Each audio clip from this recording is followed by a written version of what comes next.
지난 시간부터 사회보장제도에 대해서 지금 배우고 있습니다. 그래서 지난 시간에 사회보장 시스템, 우리나라의 사회보장 시스템 전반을 봤고, 그 다음에 그 중에서 이제, 중요한 부분인, 그 다층 노후소득 보장체계, 그까지 봤습니다. 3계층으로 되어 있는 노후소득 보장체계까지 봤고, 그 다음에 이제 개별적인, 파트로 국민연금에 대해서 먼저 봤죠. 그래서 국민연금에 대한 전체적인 그림을 봤습니다. 자, 국민연금이 뭐냐, 그리고 지금 어떻게 되어 있느냐 그런 이야기죠. 자, 이렇게 돼 가지고 지금 현재 뭐 굳이 본다 그러면 뭐 이렇게 가입자를 보면 거의 뭐 총 가입자는 한 2,150만 정도, 2,150만 정도. 그러니까 전 국민의 절반 정도요. 절반 좀 안 되죠. 절반 좀 안 되는 한 40% 정도인데, 그 중에 그 이야기는 뭔가 하면 그러니까 이제 뭐 전업주부랄까 아니면 은퇴자를 할까 뭐 그런 분들은 다 빼는 거니까, 그 다음에 이제 18세 이하는 대부분 다 빼는 거니까 이렇게 돼 있습니다. 돼 있고, 그 다음에 이제 사업장 가입자가 2,100만 명인데 사업장이 한 60%, 그 다음에 지역이 한 40% 이렇게 됩니다. 그러니까 직장을 통해서 한 60%, 그 다음에 지역을 통해서 한 40% 정도 가입돼 있고, 임의 가입자가 좀 있습니다. 자, 뭐 납부액이 꽤 됐습니다. 꽤 됐고, 뭐 15년까지인데 어쨌든 뭐 그냥 대강 한번 봅시다. 뭐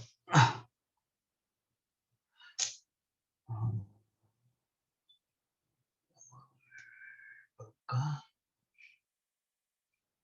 그러니까 납부액을 보면 이제 연금과 일시금이 있는데, 실제 이제 그 국민연금 만들고 초기에는 일시금으로 많이 반환이 됐습니다. 반환이 된 것은 연금 가입 기간이 10년이 안 되는 사람 같은 경우에는 연금을 받을 자격이 없었기 때문에 그 나이 60세가 되면 그때는 일시금으로 냈던 돈을 다 돌려줬습니다. 그런 것 때문에 이제 이런 게 됐던 거죠. 이렇게 좀 많은데, 그 뒤에 2015년부터는 이제 이게 굉장히 줄었죠. 이런 것이 지금은 일시금 반환은 거의 없습니다. 거의 없고, 굳이 있다 그러면 이 국민연금에서 공적연금으로 가는 사람, 뭐 그런 경우가 일시금 반환이 되겠죠. 그 다음에 이제 연금으로 대부분 이제 지급하죠. 지급하는데 대부분 이제 노령연금입니다. 노령연금이라는 것은 나이가 일정 이상, 60세 이상 됐다. 이제 그런 경우에 받는 경우죠. 물론 이제 60세가 지금 이제 그 윈도우가 지금 점점 65세까지 이동을 하고 있습니다. 하고 있고. 그 다음에 이제 중간에 장애 발생하는 경우에도, 그러면 이제 돈을 낼 여력이 없기 때문에 납부를 중단하고, 그 다음에 장애연금을 받습니다. 그 다음에 연금 가입자가 죽고 나면 돌아가셨다. 그렇게 되면 그 유족이라는 게 이제 배우자랄까 아니면 18세 이하의 자식이 있었다. 그런 경우에는 유족연금을 받게 됩니다. 그래서 노령, 장애, 유족 이런 식으로 해가지고 지금 지급이 되고 있습니다. 총 조성액은 조금 됐는 데이터인데 2015년 기준으로 635조 원이 조성이 됐습니다. 그러니까 납입된 돈이 이 정도가 됐고, 이 중에서 뭔가 하면 지출이 124조 원, 124조 원이라는 것이 연금으로 이렇게 118조 원 정도 지급이 됐다는데, 이제 이거는 액수로 이거죠, 그죠? 이 정도 돈입니다. 요 조금 차이 나는데 이게 120조 원인데 이렇게 지급이 됐고, 총 이 정도 지급이 됐고, 그 다음에 뭐 연금으로 이렇게 됐고, 그 다음 뭐 관리 운영비가 좀 있었고, 어쨌든 조성은 이렇게 됐다. 조성이 된 것은 뭔가 하면 635조인데 이 중에서 납입된 연금은 401조입니다. 401조고, 그 다음에 운용 수익이 234조다. 라는 것은 납입된 연금을 이제 운영을 하는 거죠. 운영을 하는 것은 이제 채권이나 주식 아니면 외국에까지 투자합니다. 투자해가지고 그걸 통해가지고 수익이 이만큼 발생했는 셈입니다. 아마 국민연금이 작년과 올해는 수익이 굉장히 높은 걸로 나옵니다. 주가가 많이 올랐죠. 그래서 주가가 많이 오르면 수익이 높게 나와요. 높게 나오는데, 대신에 뭔가 하면 또 아마 그저께부터 주가가 떨어지기 시작하죠. 그러면 주가가 또 떨어지면 또 수익이 나쁜 걸로 나와요. 그렇기 때문에 작년은 좋았다가 아마 올해는 또 수익이 나쁜 걸로 나올 수는 있을 겁니다. 어쨌든 이런 운영 수익이 이렇게 됐다. 그죠? 그래서 그 받은 돈하고 운영 수익을 합쳐가지고 총 635조 원이 됐고, 그 중에서 뭔가 하면 그 중에서 한 20 몇 년 동안에 125조 원을 연금으로 돈을 주고 남은 돈이 지금 512조 원이다. 15년 현재까지 남은 돈이 지금 다 몇 년 됐지만 512조 원. 지금은 이제 거기서 한 15년 정도가 더 추가됐으니까 뭐 한 6, 700조 원, 700조 원 정도는 될 겁니다. 그 정도가 지금 기금이 조성되어 있다. 그죠? 자, 그런데 이제 문제는 이거죠.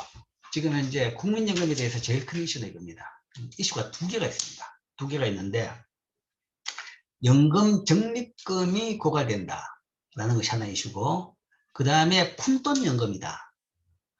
그러니까 나중에 노령연금으로 주는 돈이 너무 작다 라는 이 두 가지 이슈가 지금 논의가 되고 있습니다. 자, 적립금이 고갈된다. 지금 요 앞에서 이걸 봤죠. 적립금이 지금 현재 512조 원이다. 이게 지금 현재 뭐 2015년 기준이고 지금은 아마 700조 원 정도 될 겁니다. 그렇게 돈이 많은데 그 돈이 어디 가느냐 하는 거죠. 지출이 많아지면서 연금급여가 많지, 연금으로 지급을 많이 하면서 고갈될 것이다. 자, 국민연금 적립금이 지금은 계속 늘고 있습니다. 늘고 있는데 언제까지 느냐 그러면 2043년까지 계속 늘어납니다. 늘어나는 것은 그 이유는 받아가는 사람보다 내는 사람이 더 많으니까, 내는 액수가 더 많으니까 그렇게 되면 계속 늘어납니다. 늘어나는데 2043년을 지나고 나면 그 다음부터는 내는 것보다 받아가는 액수가 더 많아질 것이다 라는 거죠. 뭐 사람 숫자도 바뀔 것이고 액수로 봐가지고 그래 될 것이다. 그러면 그때 최고에 달한 뒤에 연금 수입보다 지출이 더 많아지면서 2060년에 연금 적립금이 완전히 고갈될 전망이다. 아주 빠르죠. 20년도 안 돼가지고 17년 만에 0으로 될 것이다. 완전. 17년 정도 하면 17년에 걸쳐가지고 이게 0으로 될 것이다. 여기는 자 밑에서 보면 여기 나와 있죠. 수입이 이렇게 쭉 있습니다. 수입은 뭐 계속 뭐 조금씩은 늘어납니다. 늘어나는데 이것도 이제 계속 늘어날 것이냐에 대해 가지고는 이제 여러 가지 이슈가 있죠. 이슈가 있는데 뭐 기본적으로 인플레이션이 발생하고 성장을 한다 그러면 늘어나는 부분이 있죠. 있는데 이걸 줄이는 요인도 있습니다. 줄어드는 요인이라는 것은 인구가 주는 거죠. 내는 사람 숫자가 주는 겁니다. 여러분들이 앞에서 인구를 봤죠. 생산 가능 인구가 줍니다. 생산 가능 인구가 준다는 말은 연금 낼 사람이 준다는 얘기입니다. 벌써 줄기 시작했습니다. 생산 가능 인구가. 그렇기 때문에 뭐 인플레이션에 따라 가지고 뭐 성장에 따라 가지고 계속 뭐 줄지는 않겠죠. 1인당 내는 액수는 더 늘어나겠지만 뭔가 하면 그 속도보다 1인당 내는 액수 늘어나는 것보다 인구 주는 게 더 빠른 겁니다. 더 빠르게 되면 그때는 이게 줄 수도 있는 거다. 그렇기 때문에 여기서 보면 거의 줄죠. 줄게 나갑니다. 연금 수입. 그러니까 사람들이 연금으로 뭔가 하면 납부한 돈이 지금 이제 매년 납부한 돈이 계속 늘다가 이 밑에서부터 여기까지 노란색입니다. 늘다가 여기서부터는 주는 겁니다. 준다. 자, 주는데 대신에 지출. 연금으로 뭔가 하면 주로 이제 노령연금이죠. 노령연금으로 지급하는 돈은 뭐 밑에서 잘 안 보이는데 이 파란색인데 이런데 이게 뭔가 하면 점점 이렇게 늘어납니다. 그러니까 65세 이상 인구가 점점 늘어나면서 이게 확 이렇게 빠르게 늘어나는 겁니다. 자, 지금은 어떻게 되어 있냐? 여기서 좀 이야기가 빠졌나 모르겠는데 어디 갔나?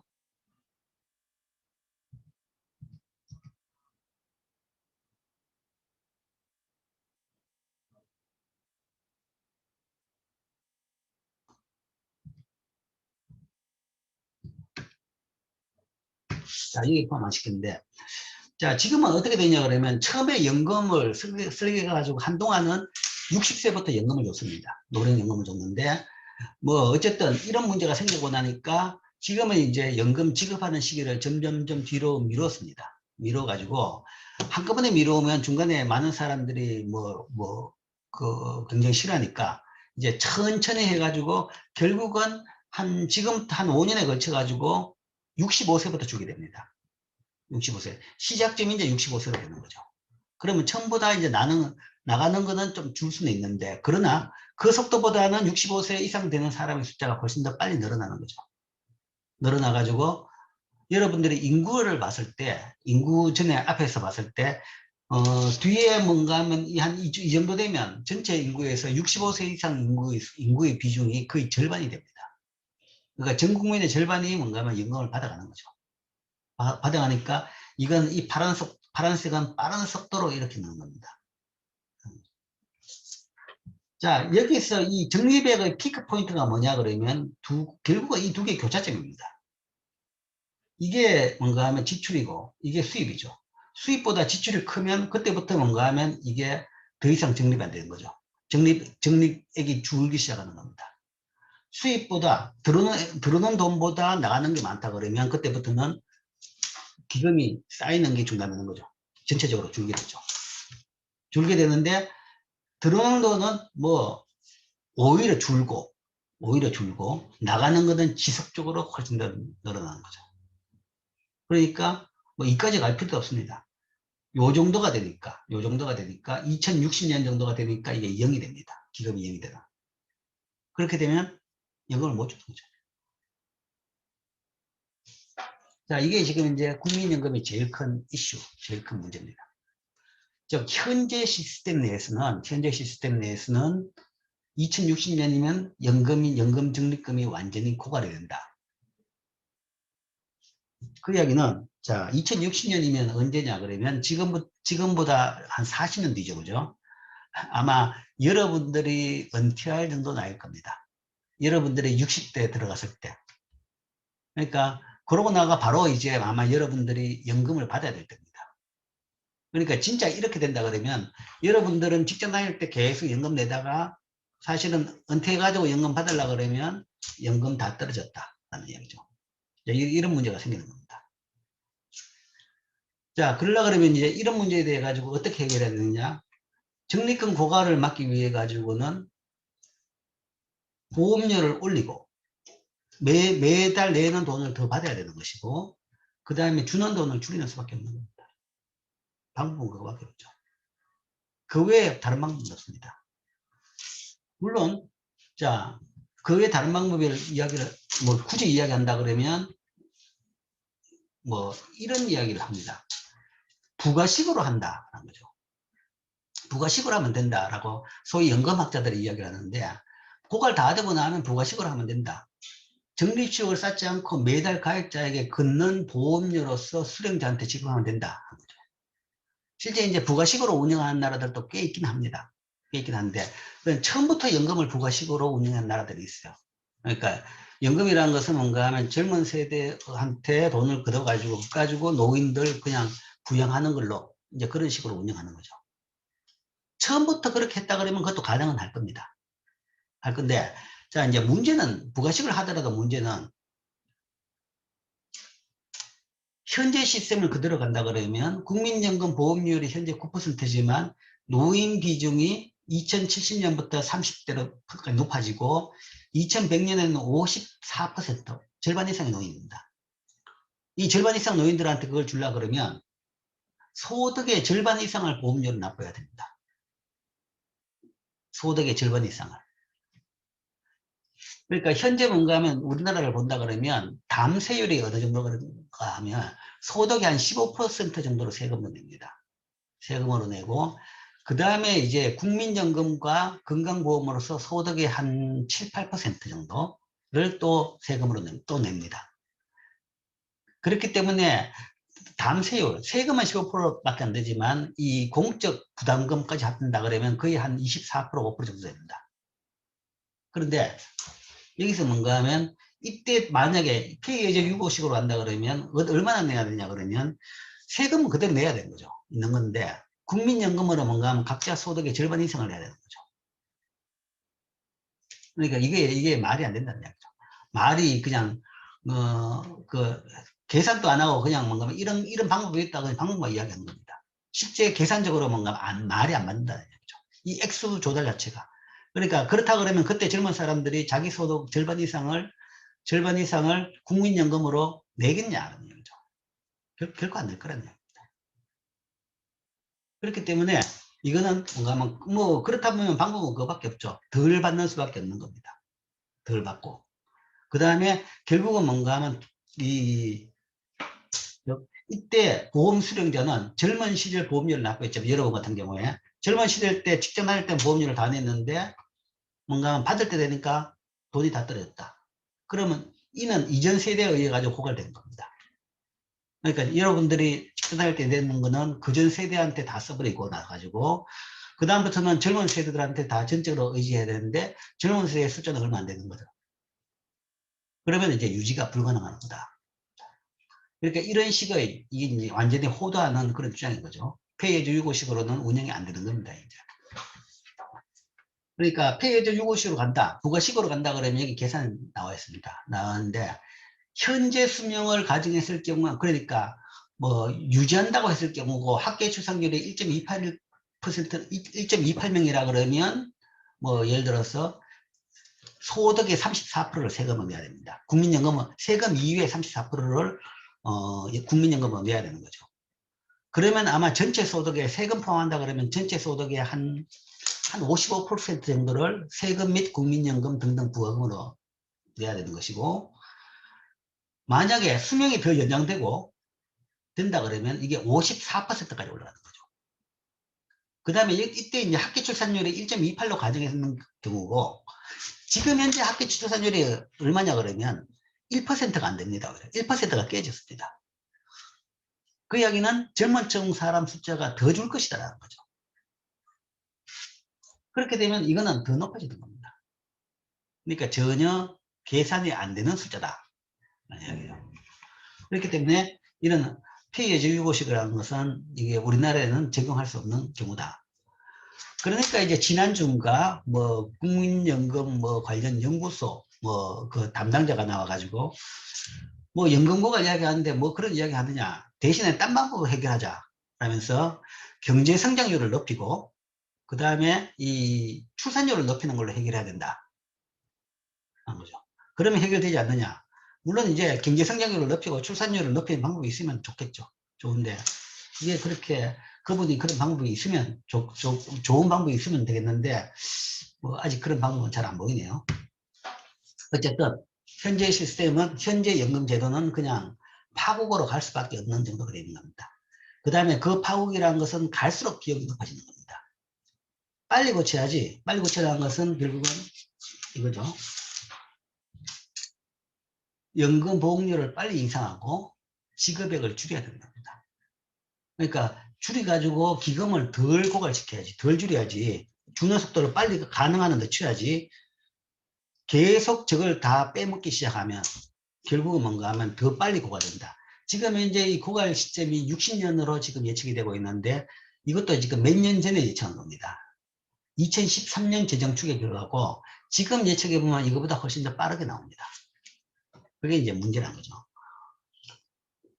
그래서 이걸 개혁을 해야 되는데 뭐 거의 고양이 목에 밤을 다는 뭐 그런 정도로 사람들이 지금 인식을 하고 있다라는 것이 문제죠. 정치권에서 이제 다들 손 안 들려고 하고 있고 그냥 폭탄 돌리기 하고 있는 겁니다. 갈수록 이제 더 큰 폭탄이 되는 거죠.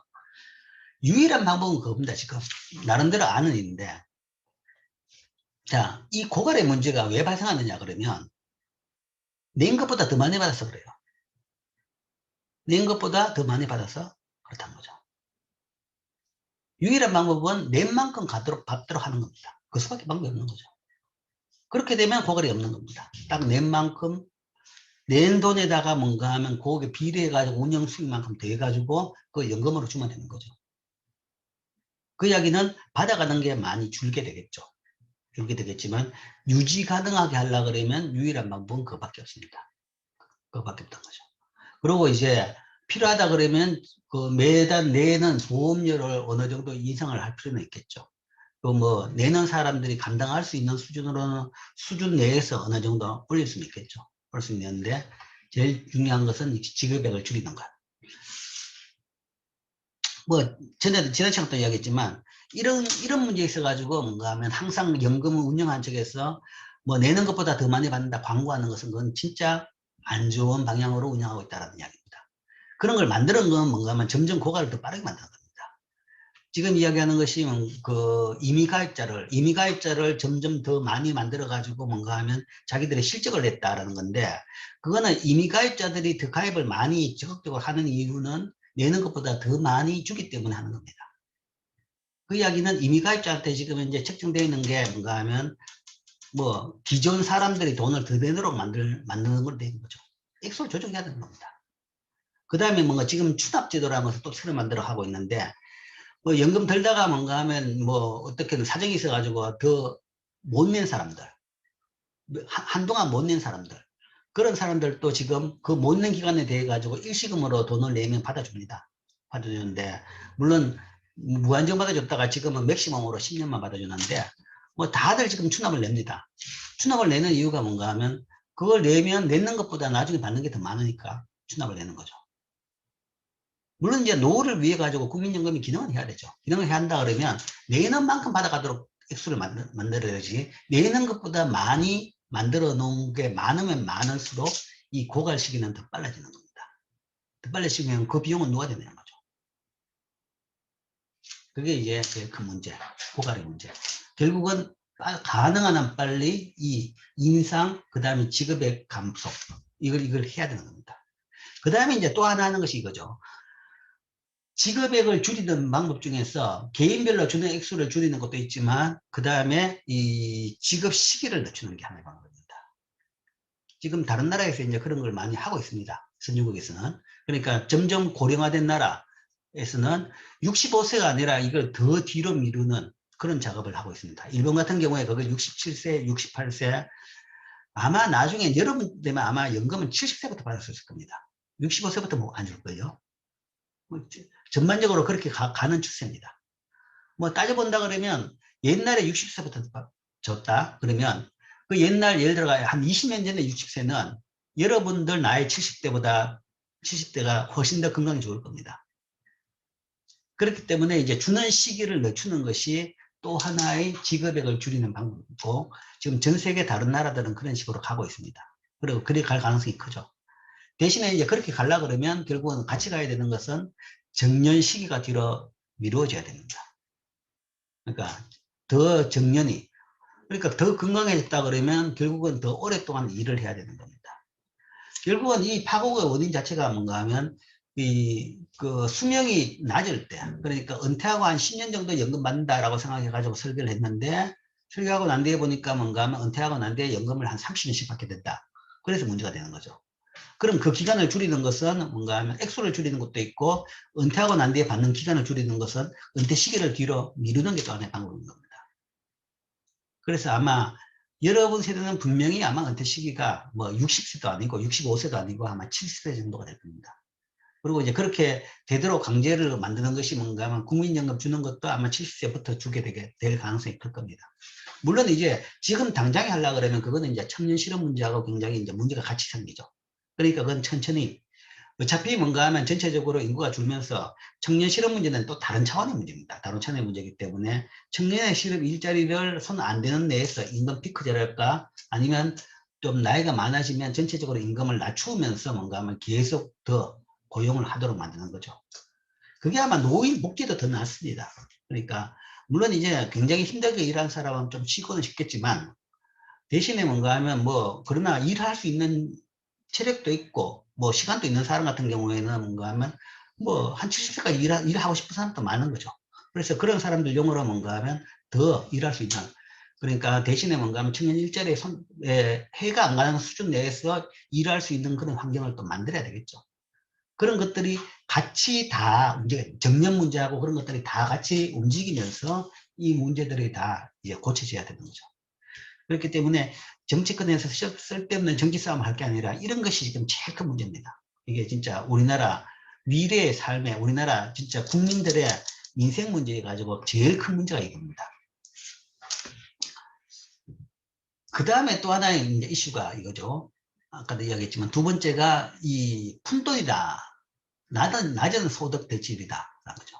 그러니까 65세부터 뭐 60세 이후부터 일부는 연금을 받기 시작하는데 그 액수가 너무 작다라는 뭐 특히 연금학자들이 많이 주장을 합니다. 주장하는데 낮은 소득 대체율이다. 그렇기 때문에 받는 연금이 푼돈이다. 여기서 말하는 소득 대체율이라는 것은 연금가입자의 생애 평균 소득 대비 노후 연금 액수입니다. 액수인데 처음에 국민연금을 설계를 했을 때는 그걸 70%로 했습니다. 그래서 광고를 팍 때렸죠. 그러니까 내년도 평생 자기 소득의 70%를 은퇴하고 난 뒤에 계속 준다. 뭐 엄청나게 좋은 겁니다. 근데 해보니까 말이 안 됐죠. 그죠? 그러니까 돈은 얼마 안 되고 나중에 많이 준다. 그건 유지가 안 되는 겁니다. 뭐 처음에 뭔가 하면 고개 끌기 위해서 그런지 몰라도 뭐 어쨌든 당장 고쳤죠. 고쳐가지고 한 번은 뭔가 하면 이걸 60%로 다시 낮췄습니다. 낮췄는데도 여전히 뭔가 하면 고갈이 빨라지는 그런 거죠. 그래서 2008년에 다시 또 50%로 낮췄습니다. 매년 주는 거를 낮췄는데 이것도 많다라는 거죠. 이렇게 가지고도 뭔가 하면 고갈이 빨라지더라. 그래서 고갈 시기를 좀 늦추기 위해 가지고 이제는 이걸 어떻게 낮추냐 그러면 40%로 낮췄습니다. 40%. 또 낮추는데 한꺼번에 낮추면 지금 이제 연금 받는 사람들이 뭔가 하면 굉장히 뭐 붕괴를 하니까 천천히 매년 5%씩 낮춰가지고 2008년부터 매년 50%씩 낮춰가지고 2028년이 되면 이게 40% 정도 되게 지금 현재 이렇게 이동을 하고 있습니다. 주는 액수가 이렇게 뒤로 미뤄지고 있는 거죠. 그래서 현재는 지금 2020년이니까 40%는 아닙니다. 한 45% 정도, 44 내지 45% 정도 주고 있는데, 그러나 이건 점점점 이제 40%대로 간다는 거죠. 근데 이제 이 40%도 실제 연평균 소득으로 재평가하면 31.8%밖에 안 됩니다. 왜냐하면 이 최고임금을 잘라버린다는 거죠. 그러니까 실제 받는 임금하고 다른 겁니다. 그러니까 아무리 많이 받더라도 얼마 이상은 인정을 안 하는 거죠. 뭐 그런 등등을 다 고려한다 그러면 32% 정도밖에 안 되는 셈입니다. 안 되기 때문에 아니 뭐 받던 소득의 32%밖에 안 주는데 이건 가지고 못 산다라는 이야기를 하는 사람들이 꽤 있는 거죠. 이런 차원에서 푼돈이다. 그렇기 때문에 소득 대체율을 올리자. 뭐 정의당 같은 경우는 소득 대체율을 60%로 올려야 된다라고 주장을 많이 합니다. 뭐 민주당에서도 일부에서는 이렇게 소득 대체율을 높이자라는 이야기를 하는 거죠. 그러니까 연금 고갈을 막기 위해서는 이 적을 낮춰야 되는 것이고, 그 다음에 이 푼돈연금이라고 주장한 측에서는 이걸 다시 올리자라는 주장을 하는 거죠. 그래서 이제 그 두 개의 주장이 지금 맞서고 있는 겁니다. 맞서고 있는데 아무리 봐도 올릴 방법은 별로 없어요. 올리려고 그러면 고갈을 빨리 하는 겁니다. 결국은 후대 돈을 더 빨리 빼먹는 꼴밖에 안 되는 거죠. 이제 이런 문제가 있습니다. 푼돈연금 논리에 대해 가지고는 이제 그런 거기에 대한 비판은 그렇게 이야기할 수 있는 거죠. 근데 여기에 대해서는 이제 뭐 몇 번 이야기했는데 2장 초에서 이야기하는 것이 현재 노후 소득 보강 체계는 3계층으로 되어 있다는 겁니다. 처음부터 그렇게 디자인되어 있었어요. 이게 국민연금 가지고 노후 소득을 다 보장이 안 된다는 이야기입니다. 안 되고 3계층으로 같이 하라. 퇴직연금, 그 다음에 개인연금까지 같이 들어야 된다는 거죠. 요거 가지고만 살겠다 하니까 이게 이제 적다라는 이야기를 하는 거죠. 하기 때문에 이거는 그러니까 여러 가지 시스템 내에서 한 부분, 최소 부분만을 소위 뭔가 하면 그 뭐 최소 생계 정도 유지할 수 있는 정도로 디자인이 됐다 정도로 이해를 해야 됩니다. 이해를 해야 되고 나름대로 다른 것을 가지고 있어야 된다는 거죠. 그렇기 때문에 퇴직연금 아니면 개인연금도 꼭 잘 관리해야 되고 개인연금 꼭 들어야 되고 퇴직연금도 딴 용도로 쓴다라고 생각하면 안 된다는 이야기죠. 안 되고 자기 노후로 써야 된다. 뭐 이런 이제 논쟁이 있으니까 뭐 종종 이제 여기 대해 가지고 개선 방안이 나옵니다. 나오는데 나왔다가는 아 뜨거라 그러고 손 떼고 그런 건데 이게 언제 나왔냐 그러면 지난 대통령 선거 있기 바로 전에 나왔습니다. 그러니까 그게 언제냐 그러면 뭐 그때 지금 여야가 뒤바뀌었을 때 나왔습니다. 여야가 뒤바뀌어서 나왔는데 그때 나왔을 때 뭔가 하면 이제 어, 뭐 어쨌든 나왔는데 뭐 실효성 있는 대안을 계산해 봤죠. 계산해 보니까 이제 현재 보험료율 9%로 봐가지고 현재는 보험료율이 9%고 소득 대체율이 40%죠. 그렇다 그러면 아까 앞에서 본 그 그래프와 같이 60년이면 기금이 고갈됩니다. 그렇기 때문에 이제 미션은 이 기금 고갈 시기를 뒤로 늦춘다라는 거죠. 늦추고 그 다음에 소득 대체율을 높이는 자, 두 가지 미션이 있습니다. 소득 대체율을 높이려고 그러면 고갈 시기는 놔두고 그때 여당에서는 지금 여당이죠. 지금 여당에서는 뭔가 하면 그러니까 소득 대체율을 높이고 그 다음 고갈 시기를 그대로 낮춘다 그러면 이 문제만 해결하려고 그러면 요걸 10% 올리기 위해서는 보험료율을 이렇게 더 내는 돈을 이렇게 높여야 된다라는 거죠. 그러면 이제 근로자들이 반대하는 거죠. 대통령 선거 바로 지내야 되니까 선거에 대해 가지고 이런 안이 나오니까 국회의원들이 안 하려고, 정치인들이 안 하려고 합니다. 이런 표 떨어지니까. 이 주장하는 표 떨어지니까. 이 주장, 여기에 대해 가지고 이 안이 나왔는데, 이 안을 안 밀어붙이던 거죠. 그냥 안으로 일어 나온 거죠. 그럼 대신에 뭔가 하면 기금 고갈을, 시기를 뒤로 미루는다. 기금 고갈을 뭔가 하면 2060년이 아니라 2100년으로 고갈되도록 한다. 소득 대체로 놔두고. 고갈 시기를 40년 뒤로 미루기 위해서는 보험료율을 이렇게 올려야 됩니다. 이렇게 된다 그러면 이때는 여러분들은 다 연금을 받을 수 있습니다. 여러분들은 노후연금 다 받을 수 있는 거죠. 그 뒤까지 뭔가 그걸 안 하도록 하기 위해서는 보험료율만 이렇게 올려야 되는 겁니다. 9%에서 14에서 15, 16%까지 올려야 된다. 그 다음에 이것도 2010년으로 2100년으로 미루고 소득 대체율도 50% 올리려고 그러면 보험료율을 뭐 지금에서 거의 더블 올려야 된다. 그 다음에 이제 타협으로 뭔가 하면 고갈 시기를 이까지 하기에는 너무 비용이 많으니까 60년하고 2100년 사이에 2088년, 95년 사이로 미루고 소득 대체를 그대로 하려고 그러면 보험료를 이렇게 올린다. 아니면 이렇게 한다. 결국은 뭐, 이 방법은 보험료를 올리는 수밖에 없다는 거죠. 보험료를 올리는 수밖에 없고, 소득 대체율을 가만히 놔두려고 그러면 보험료를 올릴 수밖에 없고, 소득 대체율을 더 올리려고 그러면 보험료를 더 올릴 수밖에 없는 겁니다. 소득 대체율을 더 낮추는 부분에 대해 가지고는 사실은 굉장히 쉽지는 않을 겁니다. 40%다. 거기서 더 낮춘다? 그거는 쉽지는 않을 겁니다. 그렇기 때문에 아마 지급액을 줄이는 방법은 유일하게 봐가지고는 뭐 지금 저런 식으로 접근해서는 소득 대체율로 접근한다 그러면 저거를 낮추기도 쉽지는 않을 거라는 이야기죠. 그렇다 그러면 결국은 받는 시기를 더 뒤로 미루는 거죠. 65세 이후로. 근데 그렇게 하려고 그러면 그거는 정년 문제하고 같이 가야 되는 것이고, 안 그런 패러다임이 하나가 있긴 있습니다. 안 그런 패러다임이 있는 것인데, 그거는 실제 아까 이야기한 대로 진짜 깨끗하게 해결하려고 그러면 낸 만큼밖에 하는 거죠.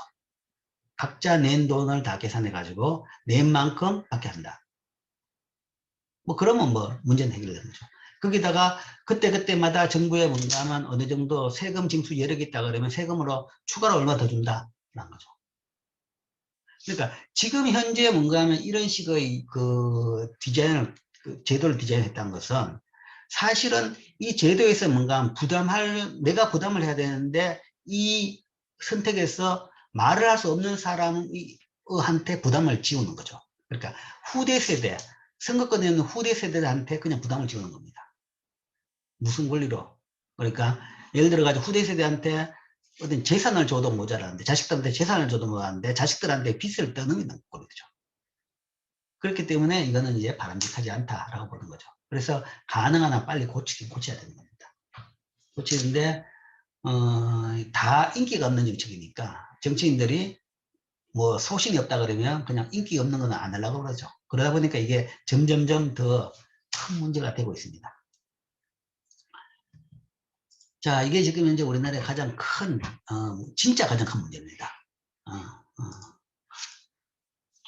그 다음에 이제, 사이드 이슈로 이제 기초연금에 대해서, 선거 때마다 단골로 나오는 이슈죠. 그래서 소위 이제 노인들한테 몇 푼 준다라는 거죠.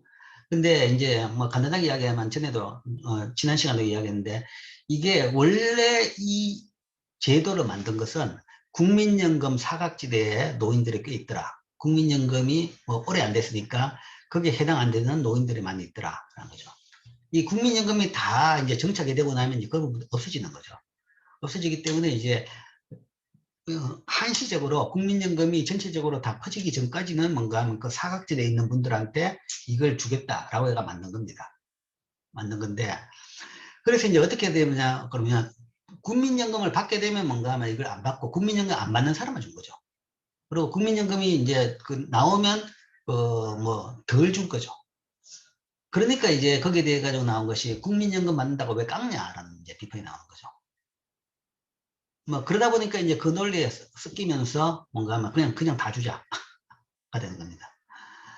이제 그 여력이 있다 그러면 국민연금이 고가를 늦추는 데 쓰는 게 훨씬 더 나은데, 어쨌든 그런 식으로 해가지고 뭐 하나 돈 주는 제도 만들면 뭔가 하면 다들 그냥 주자라는 걸로 이제 흐르는 거죠. 그게 이제 하나의 기초연금입니다.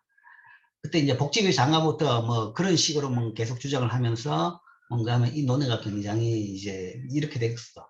지금 현재도 이제 그렇게 돼 있어요. 지금 현재도 뭔가 하면 뭐 그 과정에 선거 때마다 이런 제도가 하나씩 문제가 되는데, 이제 처음에는 뭔가 하면 이 노인들 매달 10만 원씩 준다. 그런데 대통령 선거 한번 있으면 뭔가 하면 나는 20만 원 주겠다. 이렇게 나오는 거죠. 내가 대통령 되면 20만 원 주겠다. 그러니까 이게 초등학교 반장 선거도 아니고 뭐 아이스크림 사주겠습니다 라는 것도 아니고, 이런 식으로 이제 선거운동 해가지고 그게 진짜 표가 된다 그러면 그거는 국민의 이 자질 문제죠. 그렇게 해서 뭔가 하면 이런 제도들이 항상 정치가 뭔가 하면 이 경제 이 선택에 있어 가지고 이 뭐랄까 이 불합리한 방향으로 가게 되는 이런 문제가 생기는 겁니다. 그런데 몇 번 이제 왜곡되면서 이 제도가 상당히 지금 왜곡이 됐습니다. 그럼에도 불구하고 되고 나면 또 다시 또 뒤로 갑니다. 뒤로 가면서 여전히 아직도 그렇게 돼 있어요. 그렇게 돼 있는데, 이제 현재까지는 이렇게 돼 있습니다. 월 소득 인정에 따라 다 10만 원에서 20만 원으로 주고 있는데, 이게 이제 10만 원과 20만 원의 차이가 뭐냐 그러면 20만 원 주는 사람은 국민연금 없는 사람들이고, 그 다음에 국민연금 받는 사람들은 뭔가 하면 그래도 안 주니까 하도 그러니까 최소한 10만 원을 주는 걸로 해가지고 이 차이를 줄이는 거죠. 줄이는 걸로 하는 겁니다. 물론 이제 돈에 여유가 있다 그러면 뭐 더 많이 줘도 좋겠죠. 그런데 이제 경제적으로 봐가지고는 어차피 우리가 국민 세금 가지고 운영하는 겁니다. 그렇기 때문에 가능한 한 절약을 하고 그다음에 효율적으로 써야 되겠죠. 그래서 그런 문제에 항상 이슈가 되는 것이 이 기초연금입니다.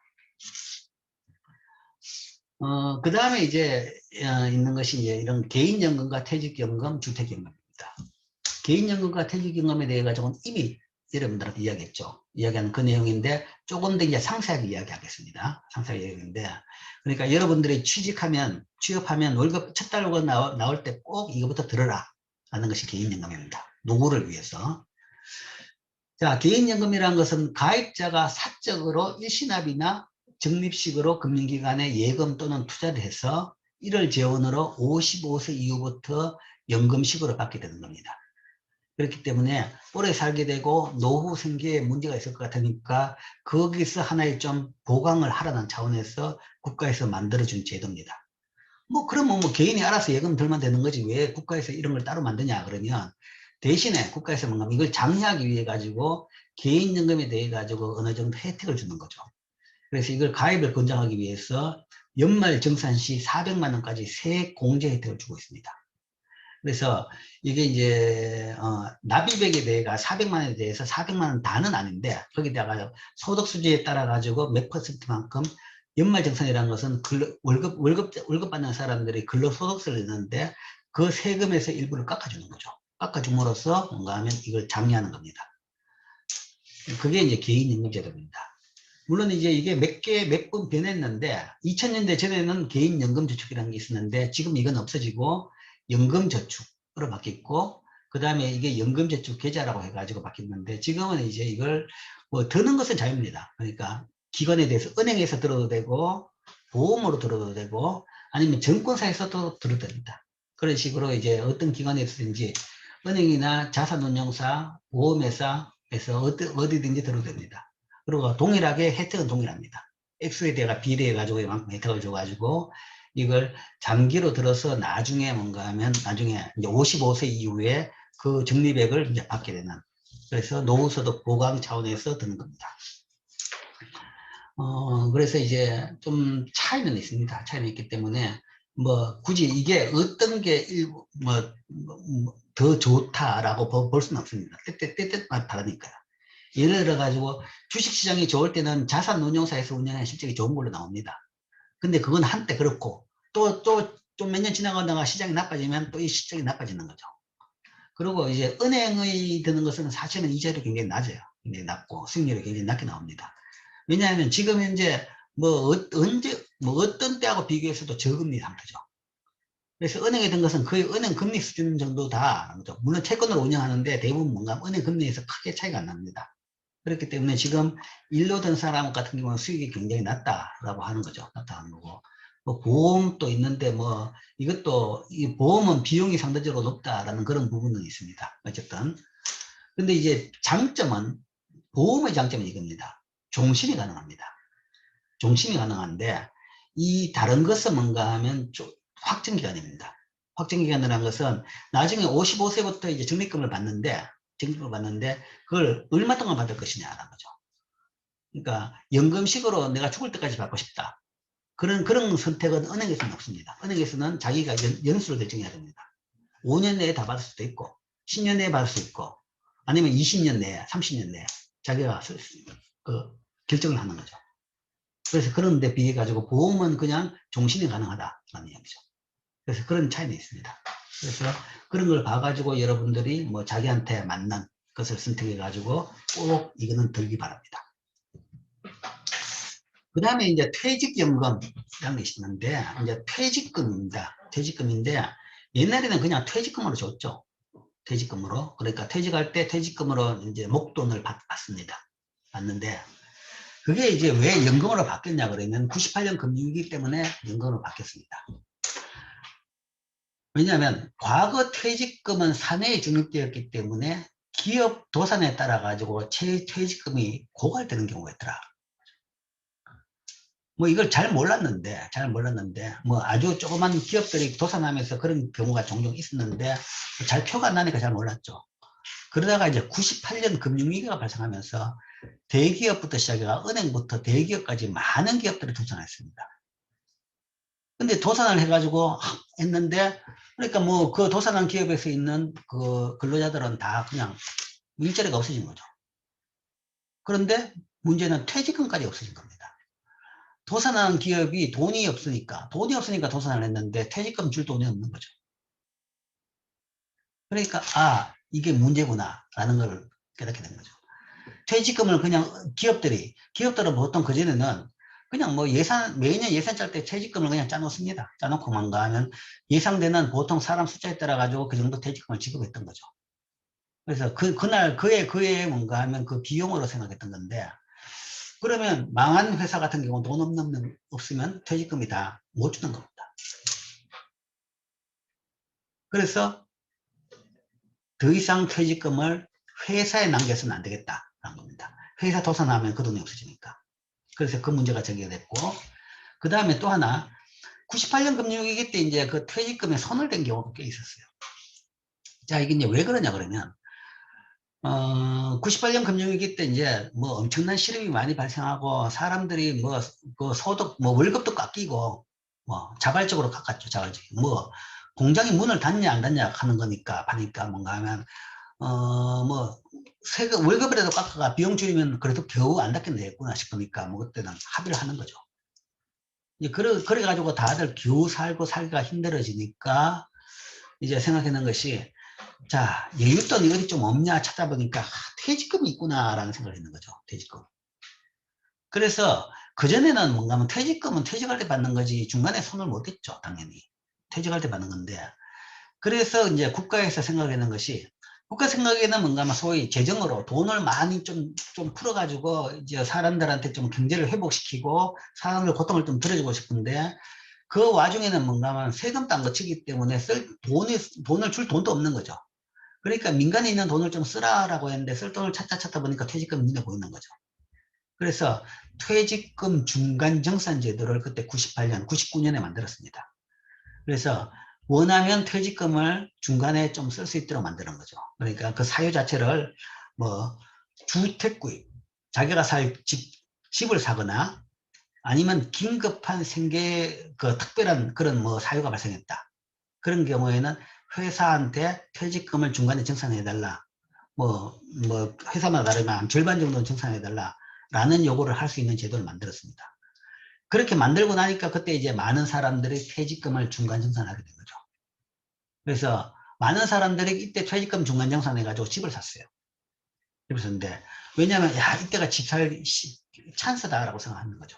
왜냐하면 금융위기가 나가지고 완전히 뭐 경제가 엉망이니까 집값은 다 굉장히 떨어지는 겁니다. 그러니까 집 사기에 좋은 기회였죠. 그래서 많은 사람들이 중간정산해가 집을 사고 그 다음에 뭐 또 생계가 더 어려운 사람은 생계 차원에서 중간정산을 했는 거죠. 그런데 이제 이걸 이래가지고 과연 이제 급한 불이 꺼지고 나가지고 2002년, 3년에 보니까 야, 이 사람들 퇴직금이 다 없어져 있는 겁니다.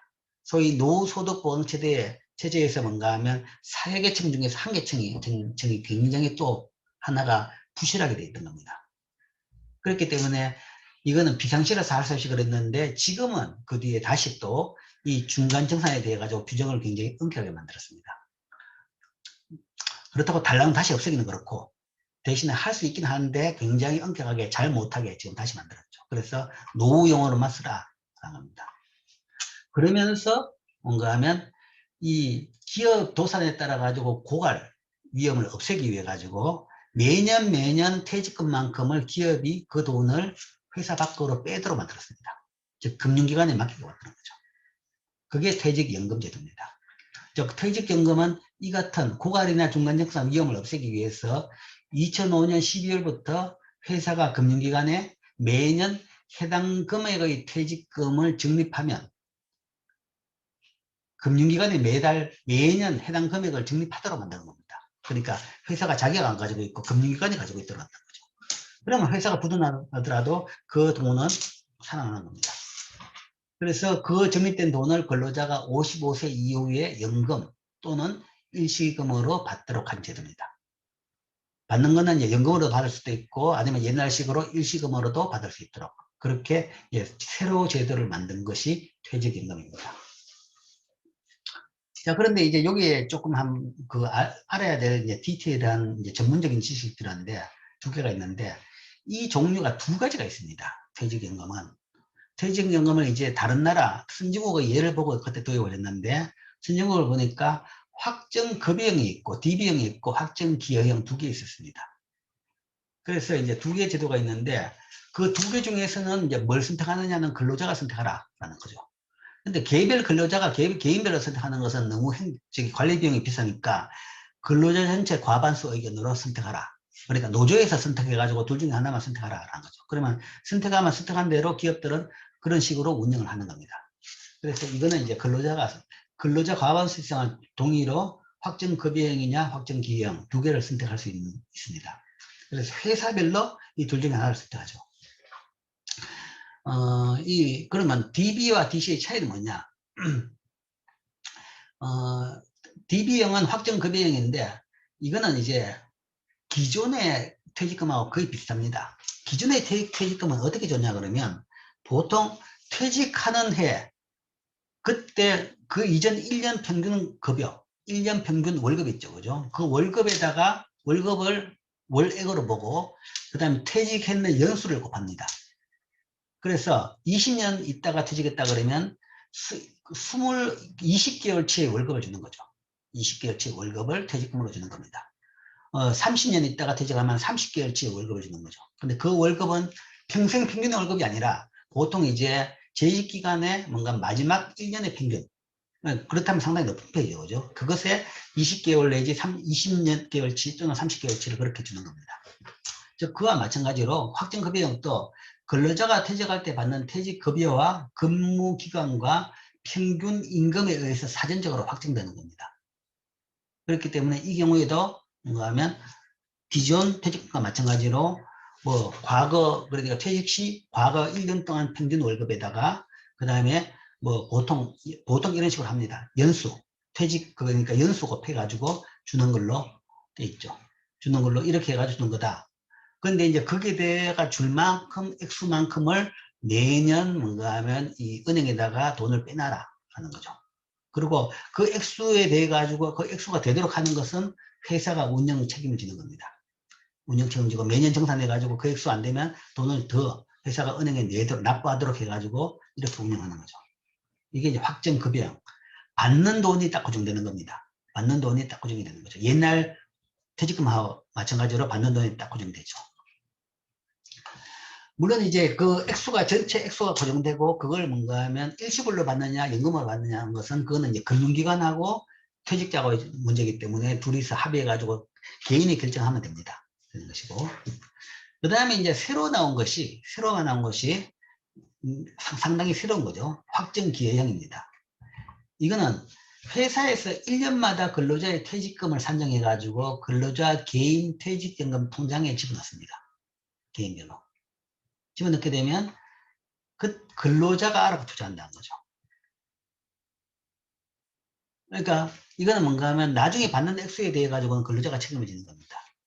매달 뭔가 하면 그러니까 이 같은 경우에는 매달 한 해 그러니까 월급에 한 달치 월급을 추가로 뭔가 하면 근로자 개인 통장에 집어넣어 주는 거죠.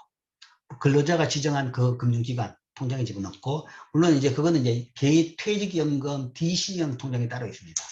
그러면 이제 그 금융기관이 그걸 알아서 운영하는 거죠. 운영해가지고 그 성과가 나온 건데 물론 이제 운영은 근로자가 투자한다는 건데 근로자 투자라는 것은 근로자가 투자하는 기관을 선택하는 겁니다.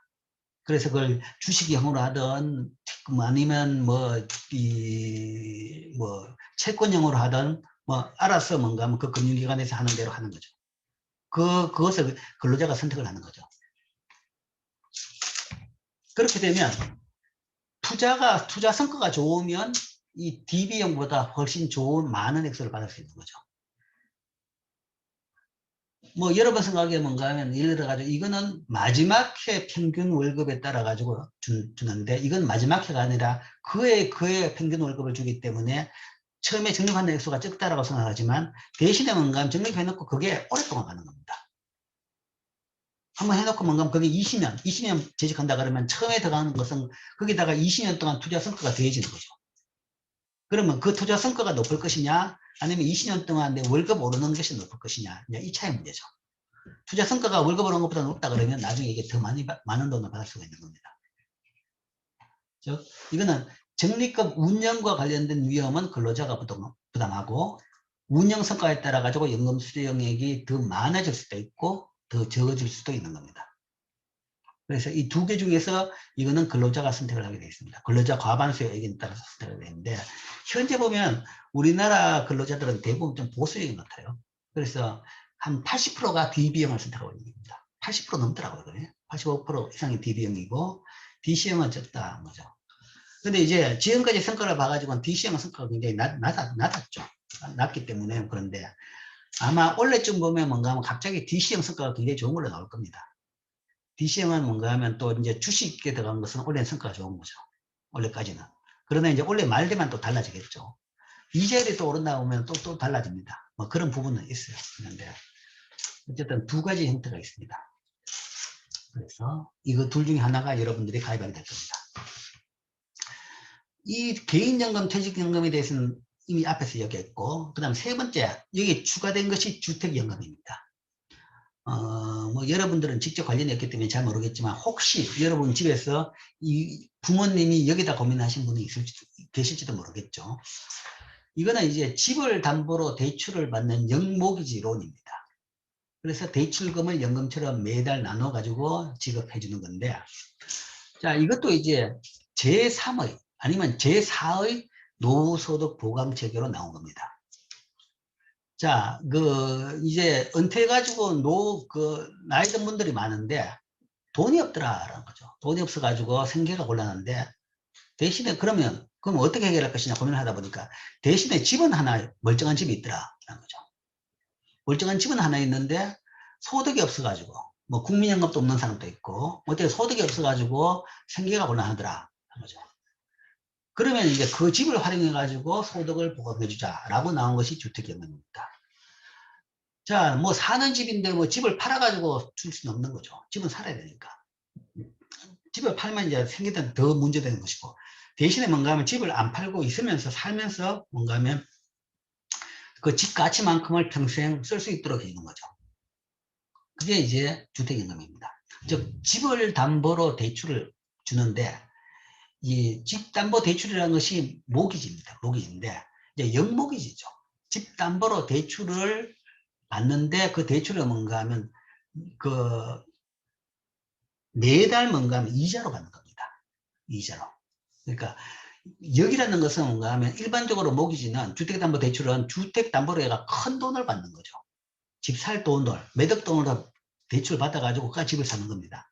근데 이제 이건 반대가 뭔가 하면 그 받을 만큼 되는 그 큰 돈을 사실은 받아야 되는데 안 받고 뭔가 하면 거기에 대한 이자만을 계속 받는 거죠. 이자와 원금 일부만을 계속 받게 되는 거죠. 그것을 뭔가 하면 대출금을 연금처럼 매달 나눠가지고 평생 받을 수 있도록 해주는 겁니다. 그러니까 제일 리스크가, 노인들의 제일 리스크가 언제 죽을지 모른다는 이야기입니다. 언제 죽을지 모른다는 것은 예상보다 오래 살게 되면 나중에 돈이 떨어져가지고 힘들 것이다. 그게 위험이죠. 그래서 그 위험 때문에 예를 들어서 뭐 그렇다고 해가지고 그 위험 때문에 뭐 예를 들어서 내가 지금 돈이 있는데 이걸 50년에 나누어 놓는다. 그러면 다 못 쓰고 죽으면 또 억울하죠. 그렇기 때문에 무한정 길게 하기도 그렇고 어느 정도 뭔가 하면 잘 나눠가 쓰고 싶다는 거죠. 그렇다 그러면 종신형이 있는 게 제일 좋습니다. 종신형. 고음이 그래야 좋은 게 종신형이 있다는 게 죽을 때까지 짓는 거.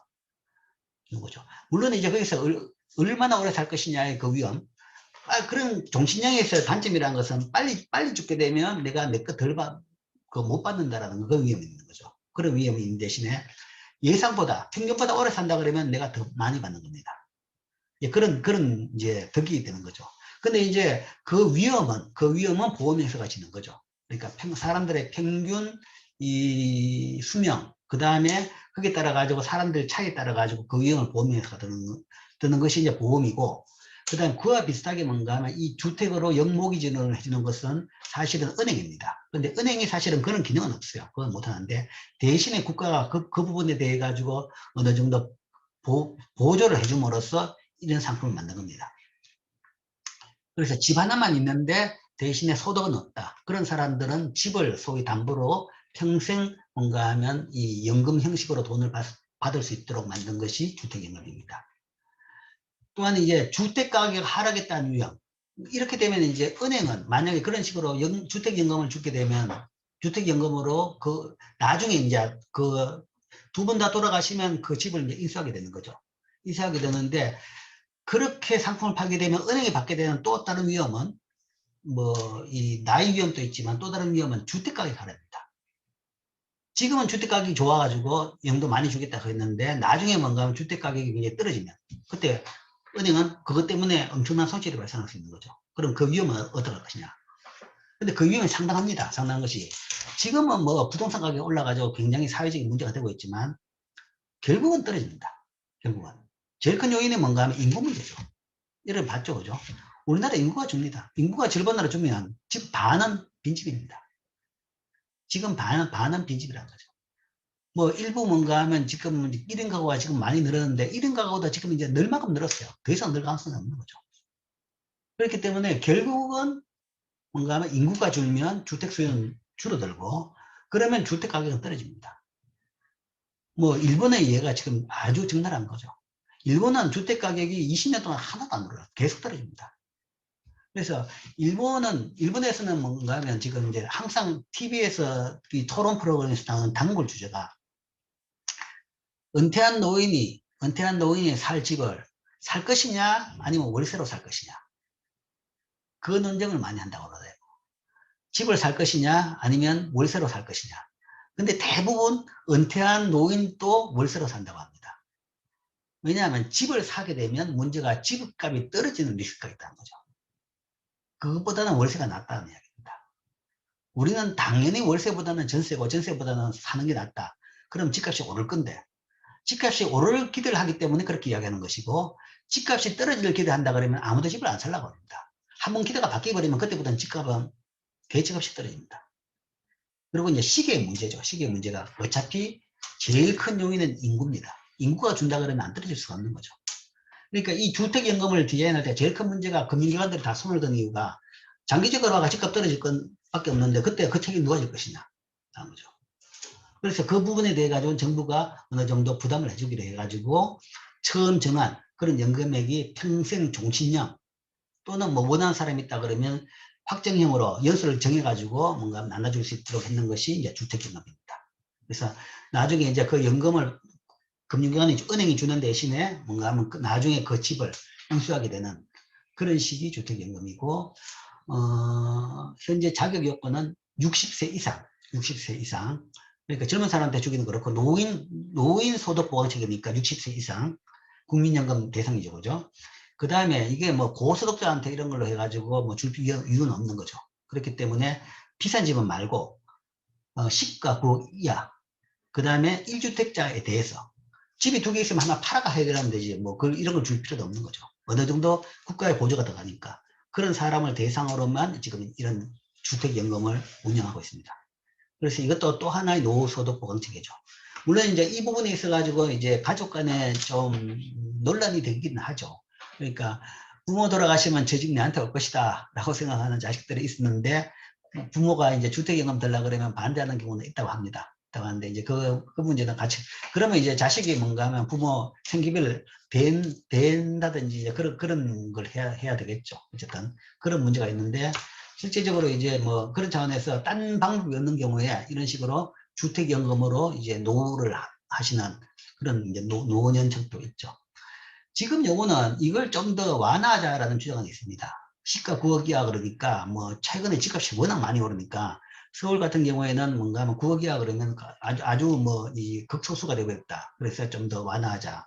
그리고 60세 이상이 이때까지만 하더라도 부부 둘 다 60세 이상이었는데 이걸 이제 뭔가 하면 부부 중에 하나만 60세 이상 되면 뭐 해당시켜 주는 걸로 뭐 이런 정도로는 지금 이제 이걸 좀 더 그 확장은 하고 있습니다. 그래서 이런 식으로 뭔가 하면 좀 노후 문제를 해결해 주는 것도 하나의 이제 정책으로 하고 있죠. 자, 이런 것도 하나의